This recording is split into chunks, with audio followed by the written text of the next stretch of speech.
자, 우리 지난주 풀었던 거 한번 풀어보죠. 오답이 2개 있죠? 네, 2개. 우리 다음 주부터는 이렇게 할 거예요. 아까 제가 빠져버렸는데, 오전 수업은요, 그러니까 우리 항상 이제 이거 하셔야 돼요. 다음 주부터 공부하실 때 어떻게 하면 예습이 중요합니다. 무조건 예습이에요. 그래서 예습하시는데, 다음 주에 할 것은 1편 총론이 있죠. 총론을 반드시 예습해 오셔야 됩니다. 그리고 약간 이제 조금 일찍 오죠. 일찍 와서 제가 총론에서 우리 과거에 나왔던 기출 문제가 분명히 있어요. 그러니까 꽤 많겠다, 그죠? 근데 많은 걸 다는 못하고 있죠. 그 중에 중요한 걸 보통 약 한 25개 이내로 할 거예요. 이내로. 그래서 웬만하면 좀 한 30분 정도 일찍 오셔갖고 있죠. 요 문제를 먼저 수업하기 전에 한번 풀어보시라고. 다른 데 보통 그렇게 하거든요, 사실. 이게 굉장히 효과좋습니다. 그래서 풀어보시고요. 그 다음 뭐라는가 하면은, 요걸 갖다 이제 제가 다음 주부터 이제 이미 기본 내용을 알고 있으니까 좀 압축해서 강의할 겁니다. 하면서 요 관련된 문제를 같이 풀 거예요. 근데 풀면 어떤 장점이 있는가 하면 첫 번째 이겁니다. 과거에 나왔던 문제도 파악할 수 있을 것이고, 두 번째 가장 큰 장점은 문제 푸는 요령을 좀 익혀야 돼, 지금부터. 그래서 나중에 7, 8을 가서 뭐 있으면 실전 문제를 금방 따라갈 수 있어요, 이게. 그래서 이런 형태로 오전은 할 겁니다. 그러니까 항상 제가 매주 수업 끝날 때마다 뭐 있습니까? 미리 진도를 설명한다고요. 하는데 이 진도를 어디까지 하는 반드시 해오셔야 됩니다. 해서 좀 일찍 와서 반드시 문제 푸셔야 됩니다. 풀고 있죠. 그걸 가지고 다시 혼자 검토해 보시고 그 다음 뭐 있습니까? 수업 중간중간 보시면 내가 잘 모르는 걸 체킹해서 따로 다시 보시라고. 그리고 오후에는 뭐라는가 이렇게 할 거예요. 오후에는 이제 오전은 첫 진도가 처음 진도 아닙니까? 1편부터 그죠?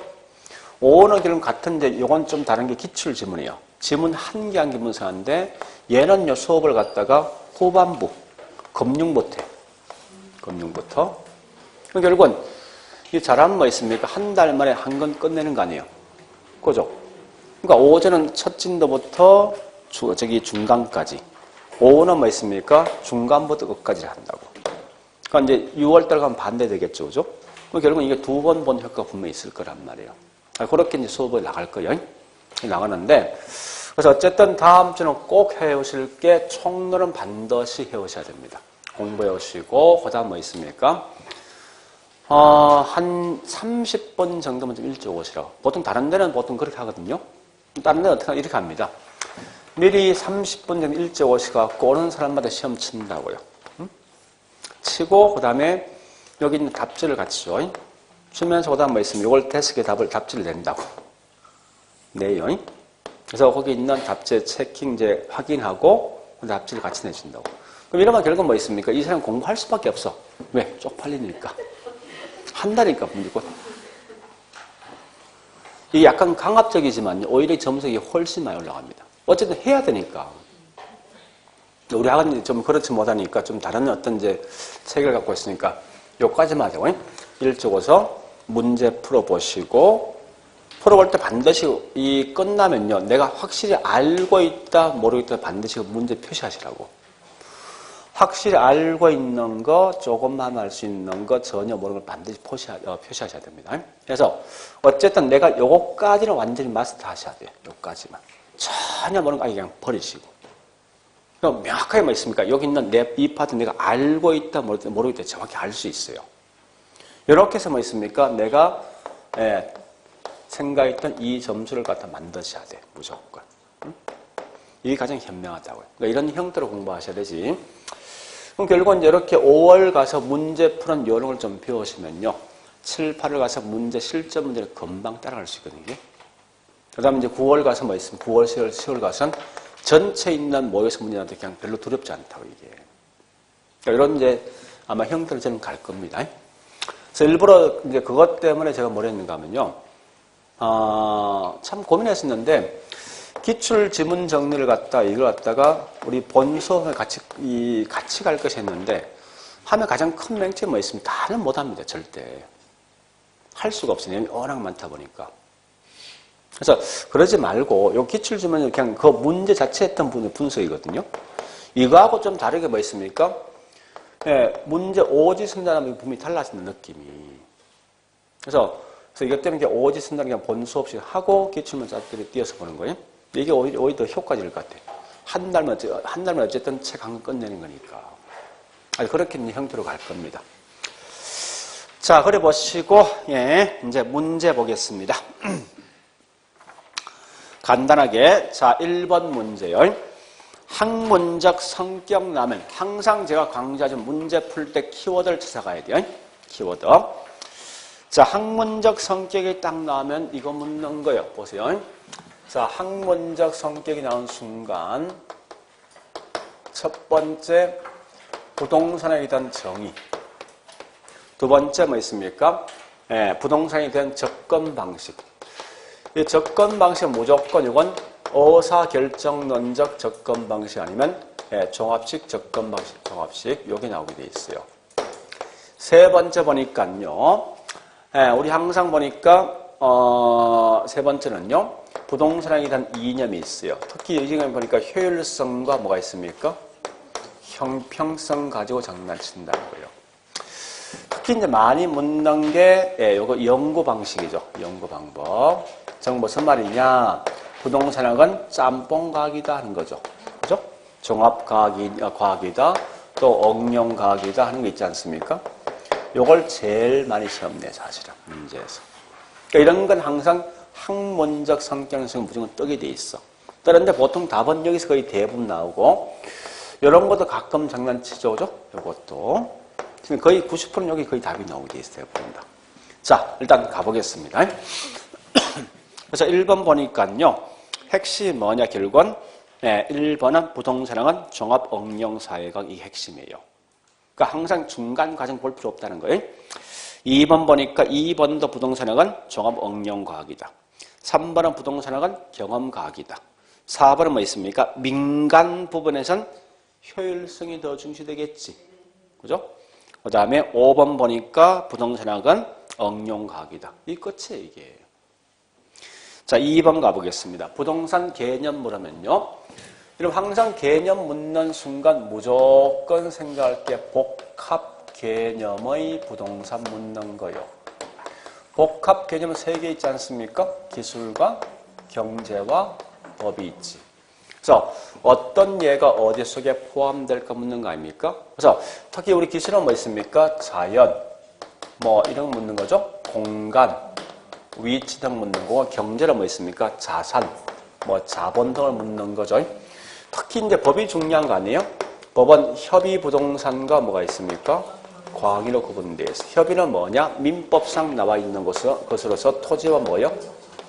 광의는 여기다 뭐 붙습니까? 준부동산까지 포함되어진다. 이거 묻고 자는 문제야, 키워드가. 자, 이렇게 보시면서요.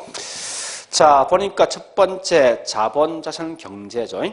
2번 좁은 의미 곧 협의 아닙니까? 이건 토지 정착물이고 3번은 뭐 있습니까? 준부동산 끝에 보니까 넓은 의미 부동, 즉 광이 묻는 거죠. 4번은 물리는 기술이죠? 기술은 뭐 있습니까? 유형이지. 그죠? 5번째. 예, 토지와 정착물이 일체로 이용되거나 매매되는 건 복합 부동산이지. 복합 개념 부동산이 아니라고. 그죠? 오래 아시고요.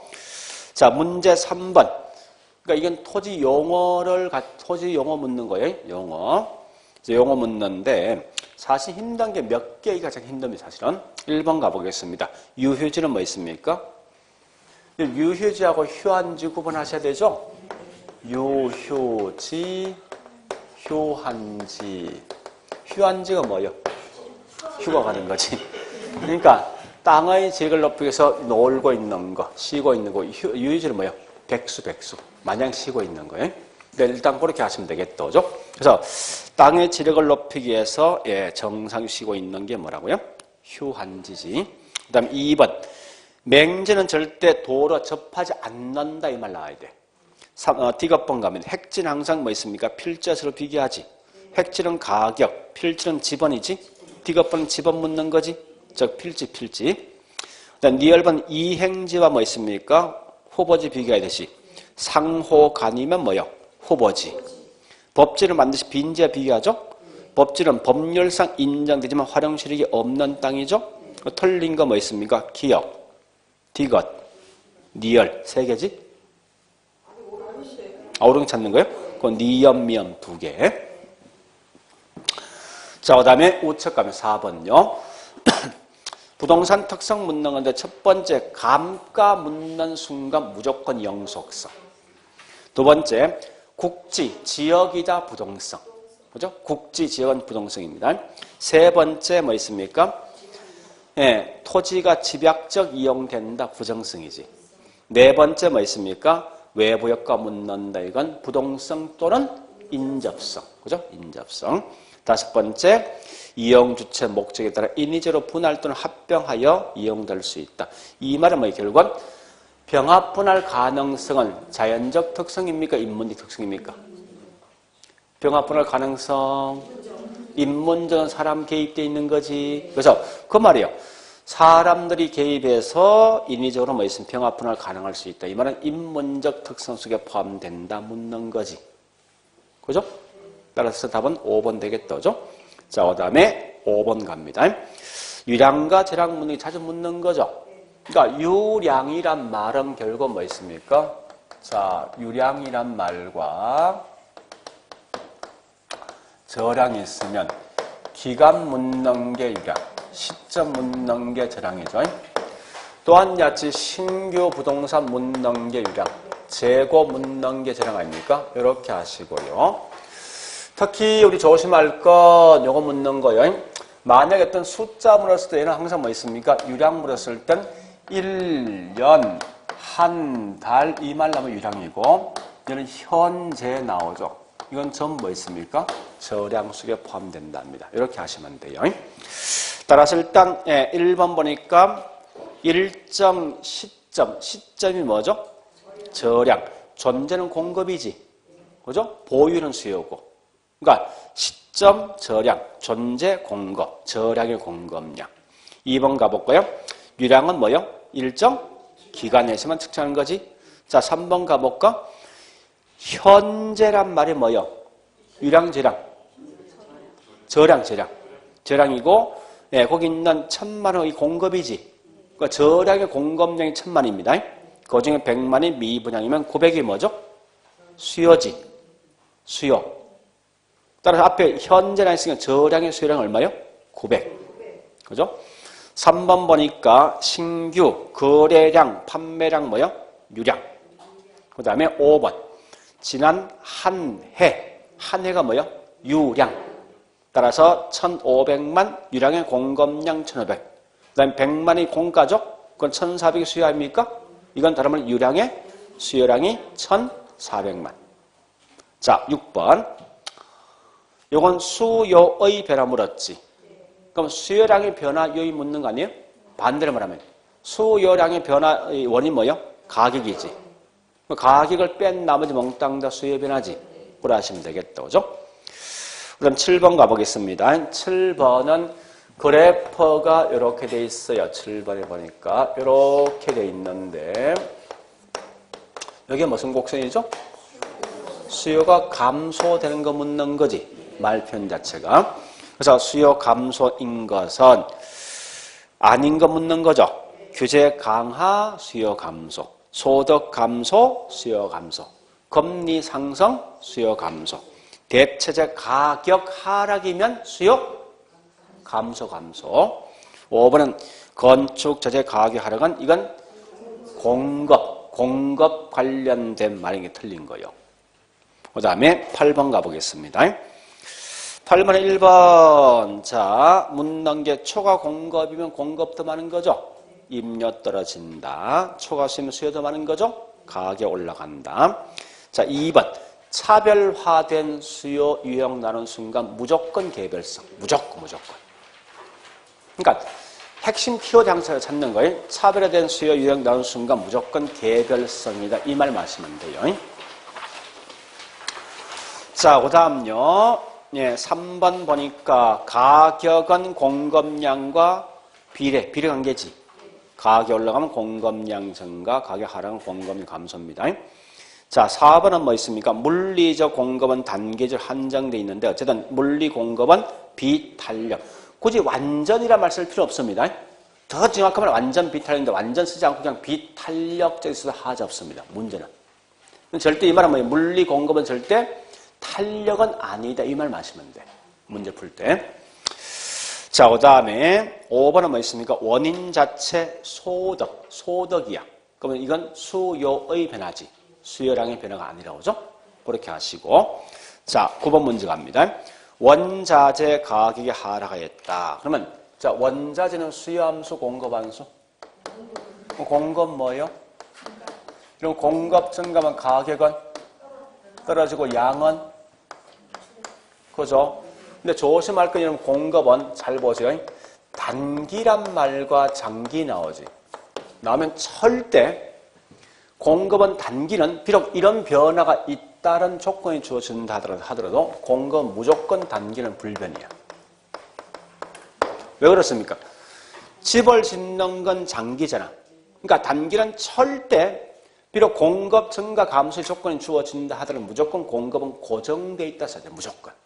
다만 이 표현은 이런 표현은 반드시 이건 장기 일대의 조건을 주는 거예요. 이게. 비록 이런 조건 주제 무조건 이건 장기일 때 이 값을 묻는 거예요. 결국은 장기일 때 공급이 증가하니까 집값은 떨어지고 양이 뭡니까? 내려가야 된다고. 항상 공급은 무조건 단기, 장기 나온 순간 무조건 단기는 공급 불변이에요. 무조건. 그래서 거기 있는 단기는 임대료 불변, 그 다음에 장기는 뭐 있으면 임대료 하락 묻는 거죠. 4번이죠. 자, 그 다음에 10번 문제 갑니다. 네, 10번 문제를 보니까 이렇게 묻는 거예요.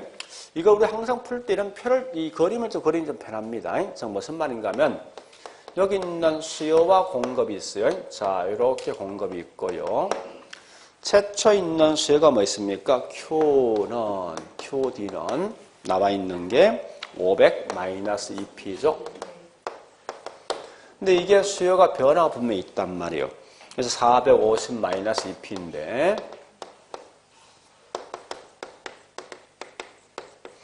공급량이 현재 고정되어 있죠. QS는 뭐 있습니까? 300 고정되어 있단 말이에요. 그래서 이 각각마다 균형 가격을 묻는 거예요. 그죠? 균형 가격을 구해보라 이거예요. 그럼 결국은 Q가 같으면 결국 뭐 있습니까? 이 Q 대신 뭐 쓰면 됩니까? 15넣어라 300을. 그런 결과 300은 500-2P. P 넘어가고 양 넘어갑니다. 2P는 200 되지. 그죠? P는 100 되겠네.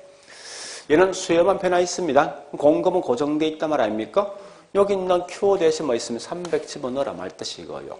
그런 결과 얘는 뭐 있습니까? 300은 450-2P니까 P 넘어가고 양 넘어가죠. 이 P는 뭐 있습니까? 150이니까 얘가 P는 75죠. 그래서 얘보다 25가 감소한다. 이런 묻는 거예요.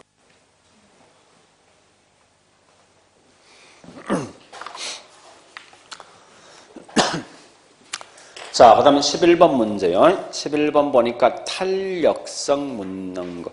탄력성, 우리 거기 있는 11번째를 봤지만, 이렇게밖에 시험 못 냅니다. 그러니까 탄력성은 제일 중요한 뭐냐? 대체제를 항상 가지고 있습니다. 대체제. 그래서 1번 보니까, 주거용은 뭐 있습니까? 네, 다른 용도, 공업이나 비해서 훨씬 더 뭡니까? 탄력적이지. 그 다음에 2번, 대체제 유무가 중요하죠? 3번에 용도 전에 용이하면 대체제 많다는 거지. 탄력성 크다 이 말 아닙니까? 4번은 뭐 항상 단기에서 장기로 갈수록 탄력적이죠. 5번은 뭐 있습니까? 예, 지역별로 용도별로 세분할수록 달라진다. 이 말은 정확하면 뭐 있습니까? 탄력적이다 묻는 거예요. 됐죠? 자, 일단 그래 보시고요. 그 다음에 12번 가볼까요? 자, 이 12번 문제는요, 이거 묻는 거요. 문제 묻는 게, 우리 가격 탄력성 공식이 뭐요? 가격의 변화일분의 수요량의 변화일죠. 거기 조심할 건 뭔가 우리 여러분들 이 수요의 가격 탄력성 가격과 양은 반대가 반대한 게 자, 현재 탄력성 값이 얼마나 있습니까? 2나 있죠? 나와 있는데 얘가 4% 뭐 한 거예요? 그럼 얘는 8% 될 거 아니에요? 근데 문제는 이게 중요해요. 부호가 분명히 중요합니다. 가격과 수요량은 무조건 반비례. 반비례라고 기본 조건이. 가격이 올라가면 무조건 수요량은요? 이 표현이 분명히 중요하다는 거예요. 그래서 이걸 알고 있냐라고 묻는 거 문제가. 물론 이건 나중에 다시 문제 풀 때 할 겁니다. 그러니까 지금 이런 문제 중에 한번 본 기억이 있다 생각하시면 되겠습니다. 자, 13번 가볼게요. 이제 13번도 가볍게 가시면 돼요. 13번 1번. 이 말이죠. 부동산은 지역적입니까? 전국적입니까? 부동산 경기는 그러니까 지역적이면서 개별적이죠. 그 말을 이렇게 시험 낸 겁니다. 도시별로, 도시 안에 있는 물건별로 달라진다 이거죠. 자, 2번 가보겠습니다. 우리 부동산 경기 변동은 크게 네 가지 있어요. 순환적 변동, 무작위적 경기 변동. 같은 말이 뭐죠? 불규칙이죠. 또 한 야채 뭐 있습니까? 계절적 경기 변동, 또 추세 변동, 장기적 경기 변동이 있습니다. 이때 어떤 예가 어디 속에 포함될까 물었을 때 항상 얘는 뭐 있습니까? 뭐 호황이다, 뭐 불황이다, 후퇴 같은 게 있죠? 후퇴, 회복 이런 말 나오면 전부 다 이건 몽땅 다 순환이고 얘는 주로 묻는 게 정부 정책 나오지. 그러니까 정부 정책 나오는 순간이 전 뭐 있습니까? 몽땅 다 무작위. 계절은 봄마다, 가을마다, 3월마다, 4월마다 이 말 나오죠. 나오는 순간 전부 이 뭐 있습니까? 계절이고. 추세는 보통 뭐 있습니까? 뭐 지속적, 계속적 이런 말 나옵니다. 항상. 이 말 나오면 전부 다 추세 변동입니다. 근데 이건 실제 시험 잘 안 낸다고. 주로 내면 여기 있는 요 두 개 가지고 장난치게 돼 있어, 문제에서. 특히 가장 많이 장난치는 누구냐? 요걸 제일 많이 장난쳐, 무작위를 가지고. 그래서 일단 DTI가 정부 정책이지. 그죠? 이건 불규칙적, 같은 말, 무작위적. 그 다음에 3번은 뭐 있습니까? 주기순환 국면 기간이 일정하거나 뚜렷지 않죠? 그 다음에 4번처럼 봄, 가을마다 이게 뭐죠? 계절적. 5번은 뭐예요? 부동산 경기 측정 지표는 수요 공급 가격이지. 결국은 그 말이 뭐 있습니까? 건축의 착공량은 공급이고 거래량은 뭐 있을 수요 아닙니까? 그러니까 수요 공급 등을 통해서 파악한다 보시면 돼요. 자, 그 다음에 14번 갑니다. 14번. 특성과 기능인데 자, 1번은 뭐예요? 수급주줄 곤란성 묻는 거지. 2번 가볼게요. 자, 부동산 시장은 특성 중 하나는 지역의 다수, 특정 지역의 다수의 판매자, 다수의 구매자 존재한다. 여러분, 이거 완전 경쟁시장 승리 요건 아닙니까? 완전 경쟁시장 승리 요건 5개 있지 않습니까? 네. 다수의 수요자, 다수의 공급자 있을 거 묻는 거 아니에요? 부동산 시장은 절대 뭐예요? 고가성 때문에 한정돼 있는 수요자, 한정돼 있는 공급자가 있는 겁니다. 자, 그래 보시고 3번은 뭐 묻는 겁니까? 개별성 때문에 얘는 비조직이지? 비조직. 4번은 거래는 우리 당사자 거래는 사적, 공적? 사적이지. 5번은 뭐 있습니까? 부동산 시장은 지역, 국지적이면서 개별적입니까? 동질적입니까? 부동산 시장 개별적이지. 균질한 건 아니라고. 그죠? 자, 그 다음에 15번요. 주거 분리에 대한 예과 과정인데, 자, 요거 묻습니다. 우리 첫 번째 상향여가와 하향 먼저 구분하셔야 되지. 하는데, 요 집을 마지막 가져갈 사람이 소득이 높은 분이 가져간다. 무슨 여가? 소득이 낮은 분이 가져간다? 자, 이때 하자 보수할래 말라는 건데 집값이 더 크게 뛴대. 상향이지. 수선비가 더 크게 뛴대. 하향이죠. 그 다음에 소덕이 올라가면 상량. 요거 보시고 두 번째 볼 거면 여기 있는 주거 분리하면 무조건 이 그림 그리시라고 이렇게. 응? 그려놓고 여기는 고급 주거지, 여기는 뭐 있습니까? 저급 주거지 써놓고 나머지 문제 물어줄 때마다 따라 나가시면 된다는 거예요. 그래서 일단 거기 있는 보니까 첫 번째 뭐 있습니까? 예, 1번은 주거 분리는 주거 지역과 그 다음에 뭐 있습니까? 고급 주거 지역 저거 분리고 2번 통과 3번 가보겠습니다. 3번은 누가 더 큰 거요? 가치가 더 크지? 그럼 이거 무슨 여가? 상량. 4번 가볼까? 고수득층 주거지역과 인접해 있는 저수득층 주택은. 자, 이거 묻는 겁니다. 요 지역. 집값은요? 요 지역 집값 올라가지? 올라갈 것이고, 반대로 저수득층 주거지역과 인접해 있는 고급 주거지역, 요거 묻는 거지? 요 지역은 집값이 할인된다. 그 다음에 5번 가보겠습니다. 고수득층 주거지역으로 저수득층이 자, 이렇게 들었다면 여기 넘어왔어. 무슨 여가? 그렇지. 하향여가 되었습니다. 요거 묻는 거죠. 문제가. 그런 형태로 내용을 좀 정리하시라고요. 자, 그 다음에 16번 가고 16번. 우리 16번은 결국은 우리 지대와 관련된 게 크게 3개 있지 않습니까? 첫 번째 무슨 지대? 차액지대지. 두 번째 뭐가 있습니까? 위치지대. 세 번째 뭐가 있습니까? 절대지대. 중요한 건 지대 원인 자체가 뭐냐 중요한 거지. 얘는 뭐 때문에? 비옥도. 얘는요? 위치.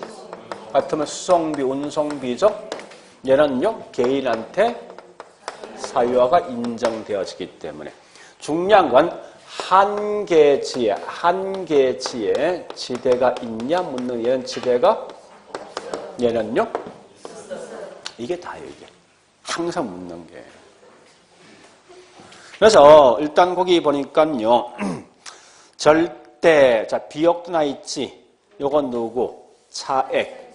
2번은 뭐 있습니까? 열등지대 지대 요구할 수 있지. 한계지대 요구할 수 있지. 그죠? 자, 이건 뭐 있습니까? 절대지대. 3번은 뭐 있습니까? 위치에 따른 차이대. 이건 누군데요? 위치지대죠. 그다음에 4번 보니까 입찰지대 세를 들어가면요. 가장 낮은 지대를 지불할 의사가 있는 이게 아니죠. 가장 높은 지대를 줄 사람이죠. 그 다음에 5번째 지대가 발생하지 않는다. 한계지에서. 이게 뭐죠? 차액지대. 그죠? 그 다음에 17번. 이건 가볍게 갈 겁니다. 거리에 대해서 반비례고 크기에 대해서 비례인 게 뭐요? 그러니까 이거는 랠리, 허퍼 둘라예요. 랠리의 소매 인력 또는 허퍼의 뭐 있습니까? 중력 모형입니다. 중력 모형. 자, 니은번 보니까 도시 내부 기능의 침입과 경쟁, 천위 과정에서 형성되었습니다. 잠시만요. 자, 우리 도시 공간 구조에서 요거 한 적 있죠? 요렇게 생겨 있지 않습니까? 여기가 뭐지? 얘는 결국 옆에 있는 요거 좀 침범하지. 그죠? 지금 요거 묻는 거 아닙니까? 거꾸로, 자, 요렇게 생긴 게 있어. 요렇게 생겼어. 부채꼴이지. 여기에 뭐요? 선형이에요. 요 두 개를 구분하시라고. 그래서 니은번은 도시 내부 기능이 이렇게 옆에 지금 지역을 침범하지. 이게 동심원이에요. 그 다음에 디귿번은 보니까 교통 노선 추가를 따라서 이렇게 특정점은 계속 확장되는 거지. 여기에 누구요? 선형. 그죠? 니을번 보니까 하나의 핵이 있는 게 여러 핵이 있대. 이게 뭐요? 다핵심. 자, 그 다음에 거기 있는 18번. 자, 이 문제 풀 때 우리는 푸는 방식이 무조건 뭐분의 뭐? 크기. 해서 거기 있는 마찰계수 확인하셔야 돼. 나와 있습니까? 2나 있지?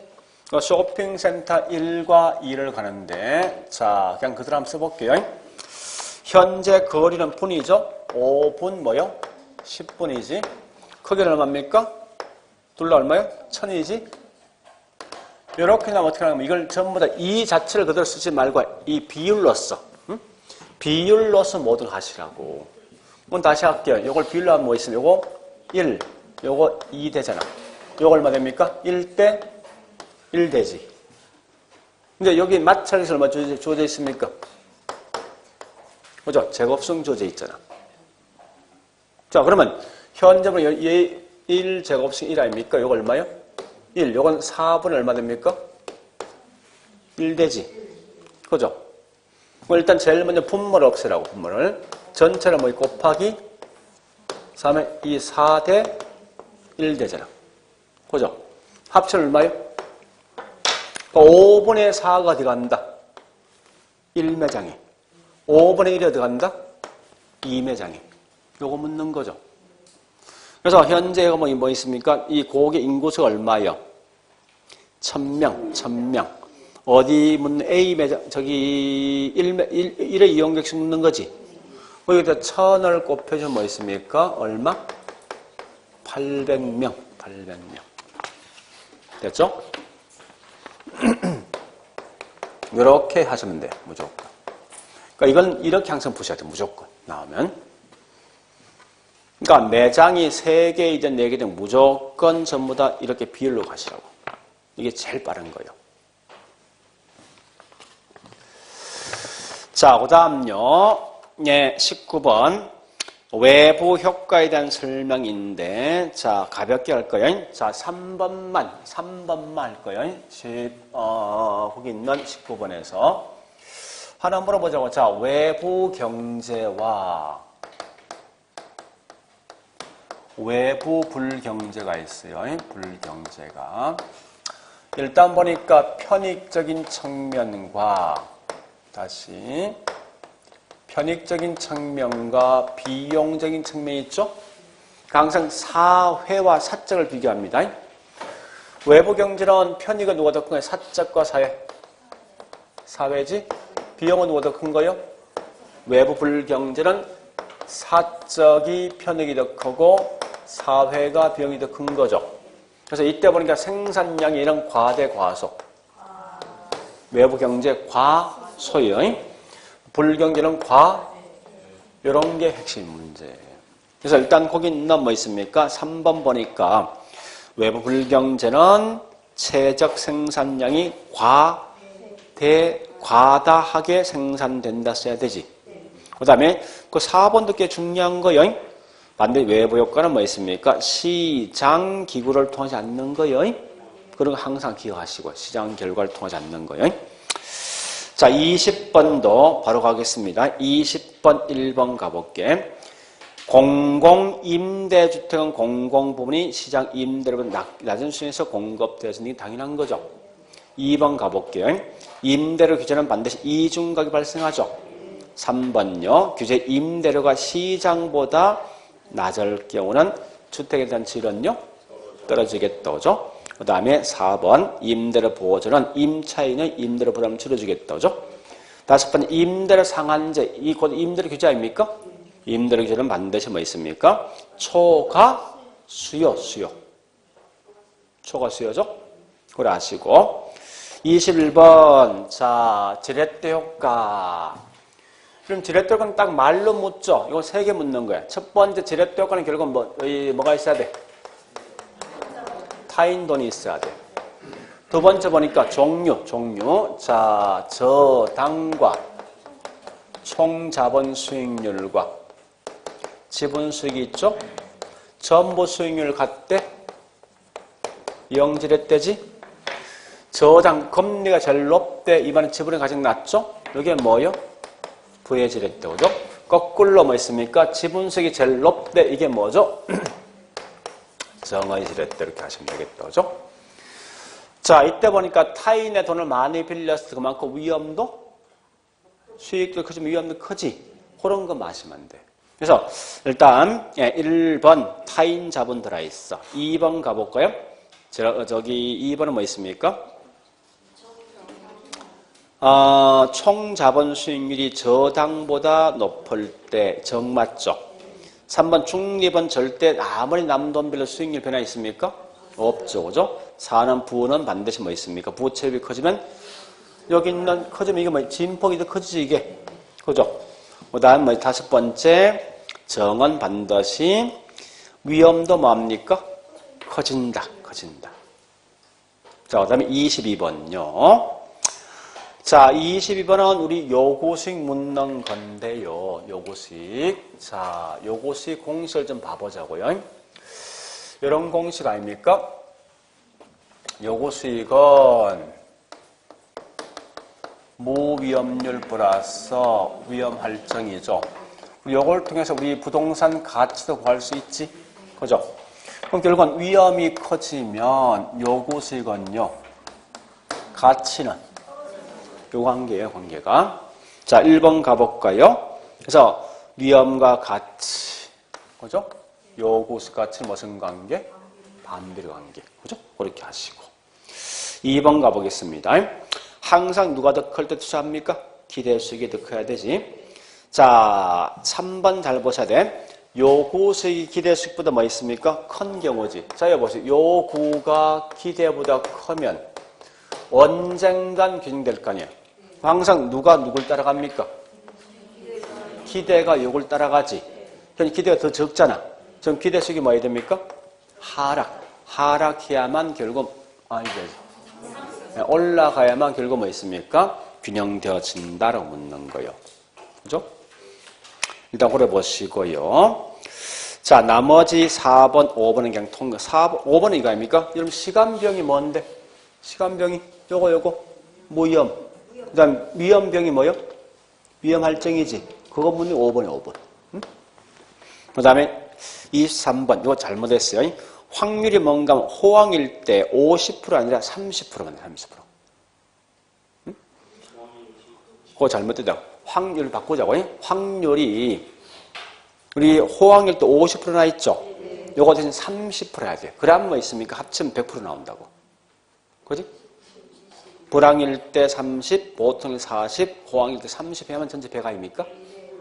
그래야만 이 값이 나온다고. 그래서 요 말이죠. 10%에다가 0.3. 그 다음에 몇 프로죠? 20%에다가 0.4. 30에다가 0.3 이렇게 해서 다 더해주면 그 값이 나오게 돼 있어. 이렇게 해야지 그 값이 나온다고. 그래서 요 값은 3%, 8%, 얼마요? 9%입니까? 그죠? 합치면 20%네? 네. 이렇게 나와야 돼요. 자, 24번요. 23번 보니까 포트플랜 설명이죠.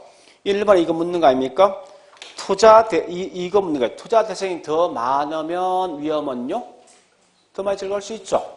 그러니까 거기 추가적으로 뭐 있습니까? 한 개 더 추가됐죠, 부동산이. 부동산이 더 추가되면 이만 투자 대상이 많을수록 더 많은 위험 증가한다, 이 말이에요. 자, 2번 갑니다. 핵심, 시작. 피할 수 있다, 없다? 없다. 체계, 비체계? 체계. 3번 통과, 4번 갑니다. 우리 기대 수익률의 분산 또는 표준 편차는 투자 위험, 분산 또는 표준 편차 위험 측정 방식이지. 그죠? 5번은 뭐 있습니까? 투자 분산 투자하면 그만 위험을 줄일 수 있습니다. 자, 그다음 25번.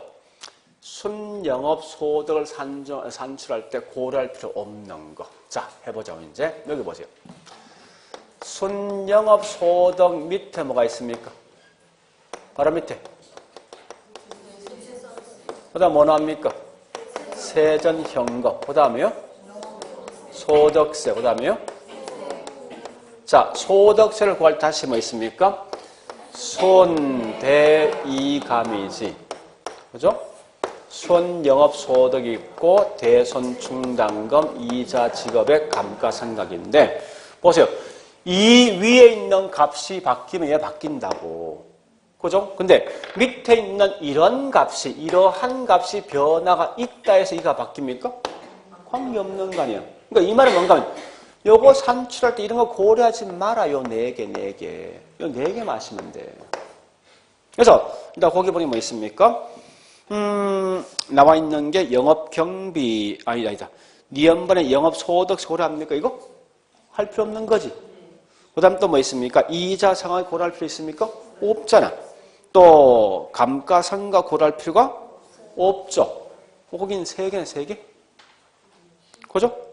네, 고려보시고. 자, 뒷장요. 26번은요. 내부 수익은 순영가 0 만드는 것. 같은 말이 뭐 있습니까? 수익성 지수 1 만드는 거요. 자, 2번은 핵심이 뭐야? 반드시 순영가이든 내부 수익이든 수익성 지수는 반드시 화폐 가치 먼저 확인하는 거예요. 무조건 수익과 비용 뒤에 따라오는 게 있지? 현재 가치란 말이 무조건 따라와야 됩니다. 무조건. 그 다음에 3번, 4번, 5번 통과합니다. 자, 27번 갑니다. 27번 잘 보세요. 원리금 상환의 부담이 초기에는 적게. 항상 이거 나오면요. 여러분들 이 그림 한 개만 그리시라고. 이렇게 그림 그리셔야 돼요. 그래서 원리금 상환액이 있는데 이렇게 하죠. 이게 뭐죠? 원리금 균등. 이 방식은요. 원금 균등. 이 방식은요. 이렇게 해서 이 그림만 그리시면 된다는 거예요. 그래서 원리금 상환액이 초기는 적게 내죠. 그죠? 점점점 뭐 한다 했습니까? 올라간다. 이게 뭐요? 최정식. 두 번째 보니까 이 원리금 상환액이 원리금 매년 동일하지. 매년 같은 게 누군데? 원리금 균등. 자, 28번요. 그럼 이거 제가 수업 시간에 했습니까? 한 적 없는데 이건 반드시 반드시 나오는데 자, 일단 설명을 드릴게요. 요건 기본, 나중에 제가 설명할 건데, 기본 포맷이 있어요. 제일 먼저 확인할 게 뭔가 하면 이겁니다. 거기 보니 주로 어떤 걸 쓸까 하셔야 돼. 부채 감당률과 대부비를 나있지. 그럼 결국은 대부비는 뭐냐? LTV야. 그죠? 우리 항상 이 T란 건 2의 2. 결국 공식이 뭐냐? V분의 L이야, 말 그대로. 그래서 예를 봤을 때 V가 뭐냐? 밸류죠. 밸류가 뭔데요? 부동산. L이 뭐죠? 론이죠. 이런 공식을 만드셔야 돼. 그 다음 두 번째 뭐 있습니까? 부채 감당률. 저 부채 감당률이죠?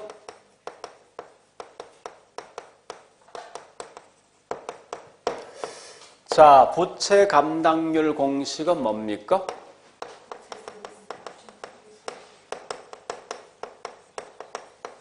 X분의 뭐예요? 이렇게 쓰는 거예요. 부채 서비스액을 여기 뒤에 따라 붙이라고. 해서 부채 서비스액 우리 어떻게 합니까? 돈을 빌려간 뭐요? 액에다 뭘 곱해주는 거요? 이렇게 하는 거라고, 논리가. 요 식을 만들어 그냥 그 다음 집어넣으라고 전부 다. 집어넣고 무조건 둘 중에 여기 있는 요 금액 파악할 목적이요. 대출 금액이 낮은 걸 선택해야 돼. 그건 당연한 건 은행이 돈 빌려줄 때 항상 낮은 걸 빌려줄 때 있다고 이게. 자, 그럼 집어넣어보죠. 이제 거기 있는 현재 부채 감당률이 여기 1.2야. 그죠? 그 다음에 저기 뭐 있습니까? 대부분이 얼마입니까? 0.8라이트 대부분이. 자, 그 다음 뭐 있습니까? 연재당 상수 얼마요? 0.1. 또 뭐 있습니까? 부동산 평가 가액이 얼마입니까? 이게 15억 나있지. 그죠? 그 다음 또 뭐 있습니까? 이 순영업세금은 1억 5천이야. 일어나 있잖아, 분명히. 이건 다 끝난 거라, 이제. 예, 여기 있는 0.8에 1억 5천 곱해주면 이거 얼마 됩니까? 12억 되지. LTV를 빌려갈 수 있는 금액은 12억 된다고.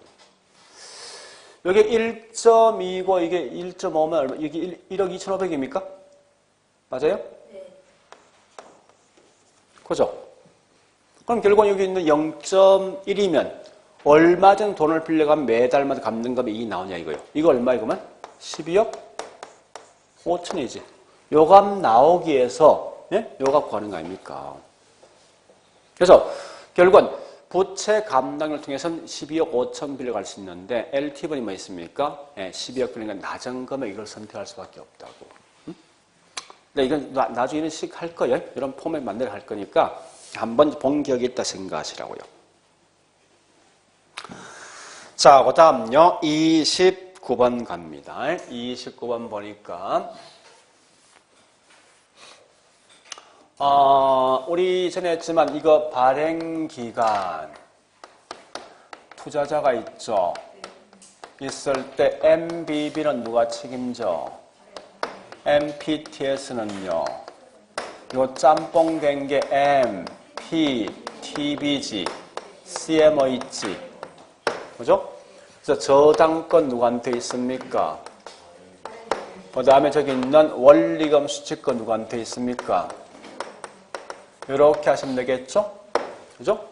요 한 그림 가지고 가시면 될 거예요. 그래서 1번 MPTS 해서 뭐 있습니까? 지분형 정권이고 반드시 기초자산 주택시장 채권 집합물의 현금 흐름을 의존한다. 이 말은 뭐 있습니까? 말 그대로 이런 돈을 갚아주면 갚아준다는 거지. 그죠?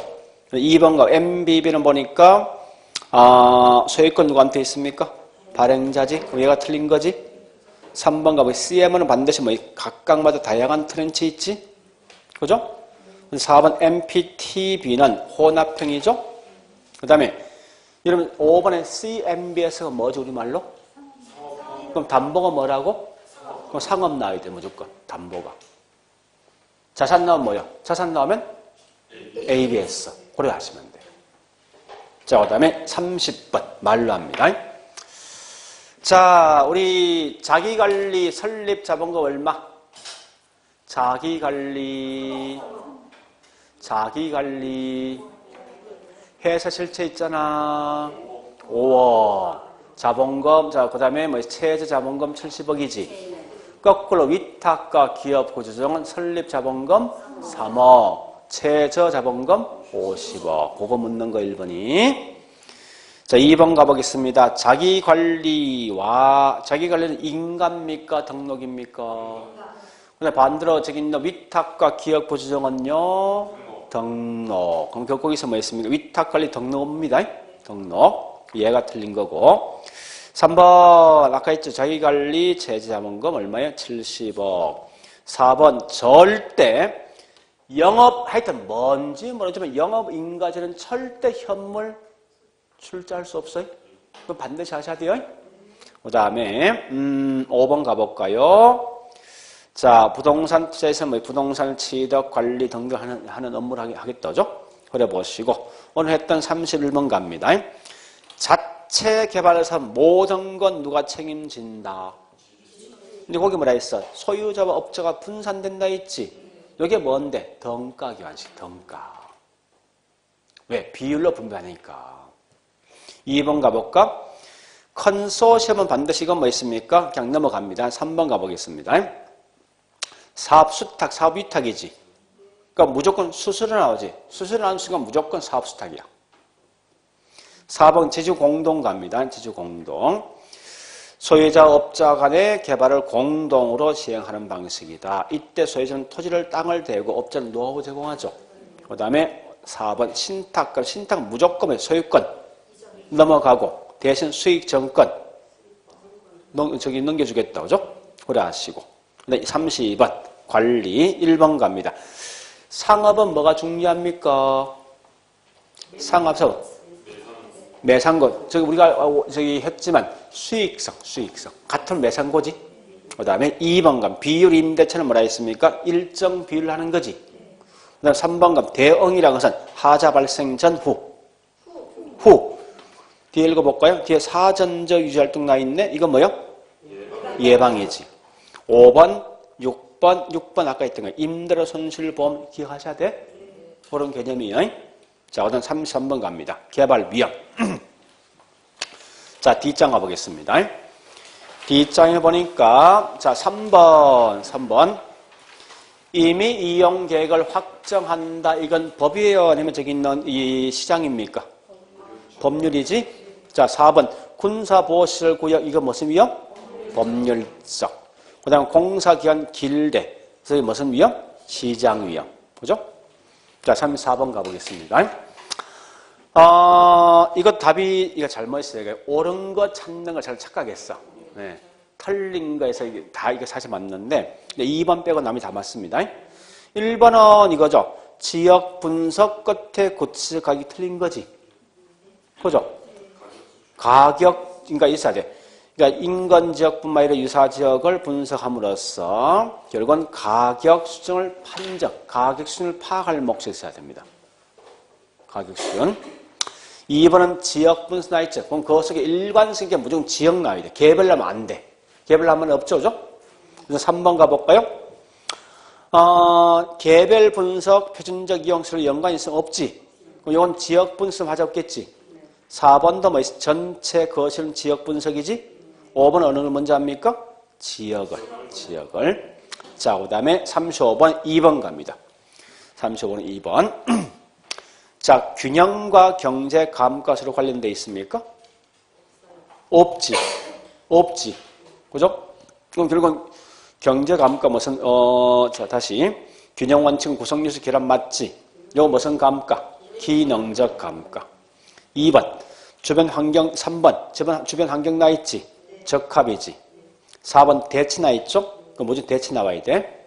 5번은 예측과 변동 원칙은 장래 활용한다. 이게 뭐요? 여기 예측이고. 그 다음에 변화한다. 이게 변동이죠. 자, 36번. 자, 중요한 건 거기 2번 갑니다. 사례 선택 시 특수한 사정이나 개별 동기가 개입된 사례일지라도 사례 선택할 수가 있죠. 그죠? 3번 시점 수정. 거래 사례의 거래 시점 가격을 언제 시점? 이러면 절대 현재 시점 없습니다. 무조건 감정평가된 가격 항상 기준 시점 가격이에요. 그러니까 이 말은 거래 시점 가격을 기준 시점 가격 정사하는 거예요. 그 다음에 4번은 뭐 있습니까? 네, 사례는 항상 인근, 동일 조건 내에 있는 인근 또 유사적이죠. 그래서 만약에 이 뭐 있습니까? 5번 사례 인근적이 있는 경우 지역령 비교할 필요 있습니까? 없죠. 자, 그 다음에 네, 37번. 자, 항상 회계하고 평가를 구분하셔야 돼요. 감가상각은 이 치도원가 비용 배분 목적이죠. 추정은 뭐 있습니까? 제조원가 기초에서 적정 가격 산출할 목적이고.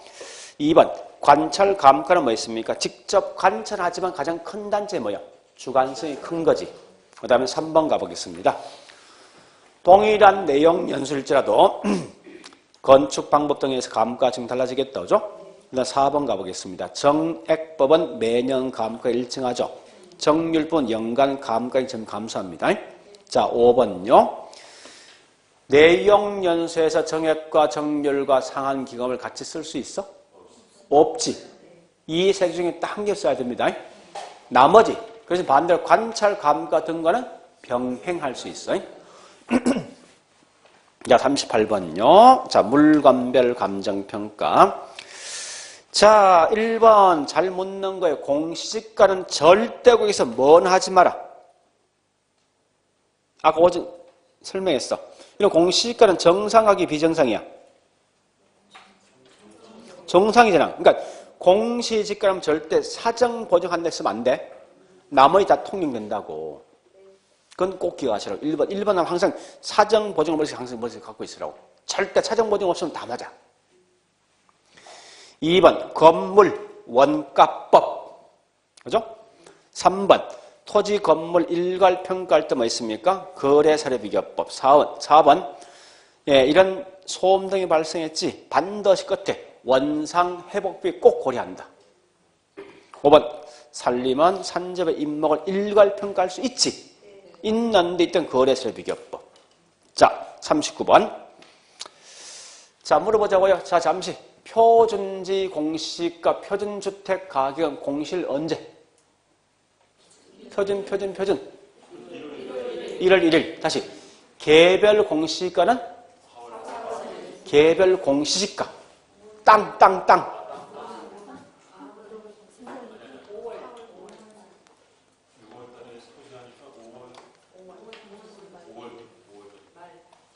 5월 말에 언제?